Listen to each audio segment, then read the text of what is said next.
They're perhaps best known for one of the most famous comedy routines of all time. Who's on first, what's on second, I don't know, is on third. You know the guy's names on the baseball team? Yes. Well, go ahead. Who's on first? Yes. I mean the guy's name. Who? The guy playing first. Who? The guy playing first base. Who? The guy on first base. Who is on first? What are you asking me for? I don't know. Despite the fact that World War II was raging at the time, in 1942, Bud Abbott and Lou Costello were on top of the world. They were the biggest box office draw on the planet, and they also had one of the highest rated shows on network radio. So it's no surprise that the U.S. government, looking to raise money for the war effort, asked if the duo would hit the road to sell war bonds. They agreed, and their itinerary one August day brought them to Marquette and Ishpeming. In Marquette, plans called for them to appear at the old county fairgrounds on the north side of town to give a speech, perform a few jokes, and push the sale of bonds. That, however, was nothing compared to what they had planned in Ishpeming. Before they were to appear at Al Qual, Ishpeming and Negaunee were getting together for what the Mining Journal called one of the biggest celebrations ever to hit the area.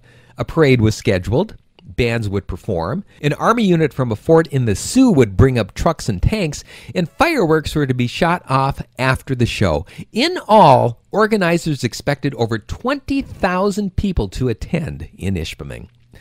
Abbott and Costello arrived in Marquette Saturday, August 8th, 1942, the night before their big show, and they stayed at the Hotel Northland. They were also given a key to the city and found out that one little thing had been added to their schedule, a visit the next day to the Marquette branch prison. And that's where things went a little awry. On Sunday, the comedians went out to the prison and performed for inmates who couldn't even buy war bonds but said that they would at the first available opportunity. In fact, Lou Costello told the Mining Journal, "This has been one of the most interesting experiences on our tour of the country. We wouldn't have missed it for the world." Now, while they were at the prison, the Marquette rally was about to begin, and the parade had already started in Ishpeming. However, before they left the prison, the warden invited the two of them, along with a couple of dignitaries, to sit down to a lake trout dinner. While that wasn't on the schedule, they didn't want to turn down the invitation, and they enjoyed the feast. Abbott and Costello finally made it to the Marquette rally late, although that didn't stop the 5,000 or so people in the crowd from rushing the stage to catch the world-famous comedians, who didn't disappoint by performing Who's on First, as well as a specially written sketch claiming that people in Marquette could construct buildings faster than anyone in the world, even New Yorkers. Lou Costello also had the crowd in stitches as he tried, in many different ways, to pronounce Ishpeming. The comedians then hopped on the train and headed out to Ishpeming. At Al Qual, people had started to gather for their show early that afternoon, in fact, right after the parade ended. Unfortunately, because of the delays in Marquette, the duo couldn't appear until early that evening, hours after they were scheduled.